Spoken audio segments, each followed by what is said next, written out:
Hello दोस्तों, मैं अनिल कुमार आपको आज लोन से जुड़ी कोई ज़रूरी जानकारी देना चाहता हूँ। ठीक है, इसके लिए हमने एक वीडियो बनाया है आज कि पर्सनल लोन आपको कहाँ से लेना चाहिए और आपको पर्सनल लोन कैसे मिलेगा। ठीक है, चलो वीडियो को स्टार्ट करते हैं। तो हम बात कर रहे हैं आज की पर्सनल लोन। जिन दो दोस्तों, आज की डेट में सबको थोड़े बहुत ज़रूरत के लिए पर्सनल लोन की ज़रूरत पड़ती रहती है।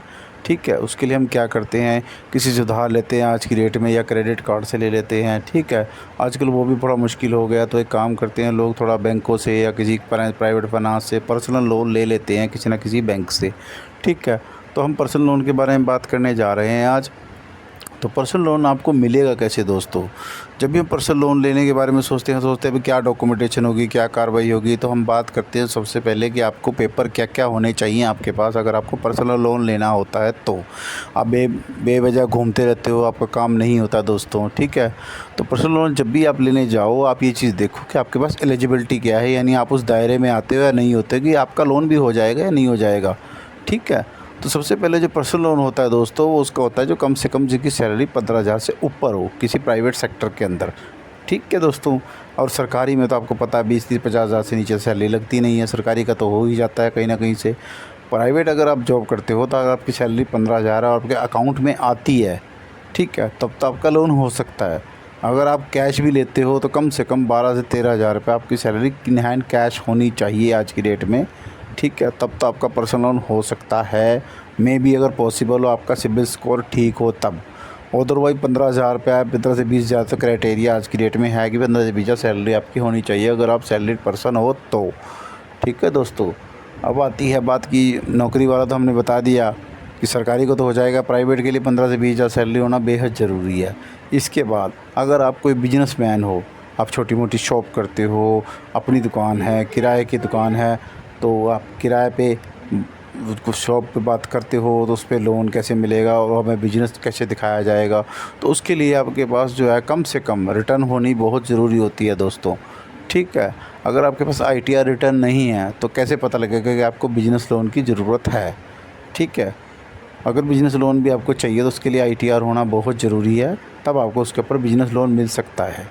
ठीक है, अगर आपको मैं बिज़नेस कर रहा हूँ लेकिन उसके ऊपर भी मुझे पर्सनल लोन चाहिए, ठीक है, अलग से कोई दुकानदारी करते हो और पर्सनल लोन चाहिए तो वो भी आपको मिल जाएगा, लेकिन उसके अंदर आपको ITR रिटर्न होना बहुत ज़रूरी है कि आप रिटर्न फाइल करते हो नहीं करते हो। कम से कम 2 या 3 सालों की रिटर्न, 2 साल की तो आपके पास होनी ही चाहिए दोस्तों।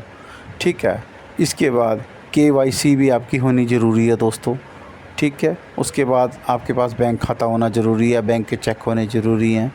ठीक है, अब बात करते हैं हम, ये सब डॉक्यूमेंट तो हमारे पास हो गए कि हमारे पास आधार कार्ड है, पैन कार्ड है, KYC अपडेट है, इनकम टैक्स रिटर्न है, और हमारे पास अगर सैलरी पर्सन है तो सैलरी 15,000 से ऊपर है। ये सारे डॉक्यूमेंट आपके पास हो गए। ठीक है, ये मैं आपको थोड़ा लगता होगा कि मिक्स बात कर रहे हैं, सैलरी वाले बता रहे हैं, बिजनेसमैन बता रहे हैं, तो आपको पहले मैं सैलरी पर्सन के बारे में बता देता हूँ। सैलरी पर्सन का आधार कार्ड लगेगा, पैन कार्ड लगेगा और 6 महीने की बैंक स्टेटमेंट लगेगी। अगर उसकी सैलरी अकाउंट में आ रही है तो उसमें स्टेटमेंट में शो हो जाने चाहिए। ठीक है, उसी अकाउंट के उसको चेक देने होंगे, कम से कम 3 चेक। ठीक है, और उससे लोन अप्रूव हो जाएगा अगर उसकी सैलरी 15 से 20,000 के बीच है और सिबिल ओके है तब। सिबिल जो स्कोर है आपका कम से कम 750 के ऊपर होना चाहिए दोस्तों, अगर आपको पर्सनल लोन लेना भी है तो। अब ये लोग ऐसे सोचते हैं कि आज की डेट में कि हमारा रिकॉर्ड ठीक है, हमने कभी लोन तो लिया ही नहीं है, सैलरी हमारी 15-20,000 है, हमें लोन मिल जाएगा। ऐसे आपको लोन नहीं मिलेगा दोस्तों। कहीं भी आप घूमते रहो, फाइल लगाते रहो, आप बैंकों के चक्कर काटते रहोगे। आपके पास सिबिल स्कोर आना चाहिए 750 से ऊपर, तो आपका ये पर्सनल लोन हो जाएगा। ठीक है, ये तो बात कर दी मैंने सैलरी पर्सन की। ठीक है, डॉक्यूमेंट आपको बता दिए हैं, ये डॉक्यूमेंट लगेगा, साथ में फ़ोटो लगेगी। इसके बाद आते हैं कि अभी ये पर्सनल लोन बैंक वाले कौन देंगे आपको। अभी प्राइवेट बैंक से भी आप ले सकते हो, सरकारी बैंक से भी ले सकते हो। मैंने तो आपको डॉक्यूमेंट बता दिए, दोनों ही डॉक्यूमेंट लगेंगे, सरकारी बैंक से ले लो या प्राइवेट बैंक से ले लो। ठीक है, अगर आप कोई शॉप वगैरह करते हो और उसके ऊपर आपको पर्सनल लोन चाहिए तब भी यही प्रोसीजर है, लेकिन वहाँ पे आपकी रिटर्न लगेगी दोस्तों, ये ध्यान रखना। लोन आपको पर्सनली मिल जाएगा अगर आप कोई दुकानदारी करते हो कोई छोटी अपनी, लेकिन वहाँ पे वो आपकी ITR मांगी जाएगी कम से कम 2 साल की। ठीक है, 2 या 3 साल की ITR मांगते हैं। ITR होनी चाहिए आपके पास, आधार कार्ड, पैन कार्ड। ठीक है, और एक सेविंग अकाउंट होना चाहिए आपका, और आपके पास 2 फ़ोटो और आपके पास रिटर्न 2 साल की होनी चाहिए, जिसमें आप शो करोगे मेरा बिज़नेस क्या है और बिज़नेस में इनकम क्या है, खर्चे क्या है मेरे, इतना मैं कमाता हूँ, इतने मेरे खर्चे हैं दोस्तों। ठीक है, ये सब आपको शो करना पड़ता है, तो आपको उसके अंदर पर्सनल लोन भी हो सकता है। ठीक है, और आपका सिबिल स्कोर 750 से ऊपर होना चाहिए। अब बात करेंगे कि सिबिल स्कोर 750 से ऊपर कैसे हो। ठीक है, वो भी हम आपकी हेल्प कर सकते हैं। अगर आप हमें कॉल करो तो हम आपको बता सकते हैं कैसे आपका सिबिल स्कोर बढ़ाया जाएगा अगर सिबिल स्कोर डाउन है। ठीक है, अगर आप पहले से कोई ट्रैक वगैरह चल रहा है तो हम वो भी बता सकते हैं कि आपका ट्रैक चल रहा है तो आपका फाइनेंस कैसे होगा दूसरे बैंक से। एक बैंक से चल रहा है, दूसरे बैंक से आपका लोन कैसे हो सकता है। ठीक है, वो भी हमारे पास फार्मूला होता है दोस्तों। हम लोगों ने यही काम किया तो हमें पता है कैसे कैसे काम कराना होता है, कैसे नहीं कराना होता। ठीक है, हम आपकी पूरी हेल्प करेंगे, हमारी टीम आपकी पूरी हेल्प करेगी। आप हमें कॉल कर सकते हैं। ठीक है, पर्सनल लोन के लिए ऑल ओवर इंडिया हमारी सर्विसेज है। ठीक है, और मैं आपको इतनी सारी डिटेल इसलिए बता रहा हूँ कि कल को आपको कोई लोन वगैरह हो तो आपको समझ में ना आए कि पेपर क्या चाहिए। तो पेपर मैंने आपको ये सब कुछ बता दिया। सबसे पहले ही आपके पास पेपर होना बेहद ज़रूरी है, इसके बिना आपका लोन अप्लाई नहीं होगा दोस्तों। ठीक है, अब बात करते हैं कि अगर आप जो पर्सनल लोन लेते हो वो कितने % पे होता है। ठीक है, अब जब भी हम बात करते हैं परसेंटेज की कि हमको कितने % पे लोन मिलता है दोस्तों। ठीक है, ये पर्सनल लोन थोड़ा सा क्या होता है दोस्तों, ये थोड़ा सा महंगा होता है। ठीक है, आप व्हीकल लोन लेने जाओ, कोई कार लेने जाओ तो आपका नॉर्मल सी बात है 6 या 7% पे हो जाता है। नई कार लेने जाओगे, पुरानी भी लेने जाओगे तो 9 से 10 के बीच में हो जाता है।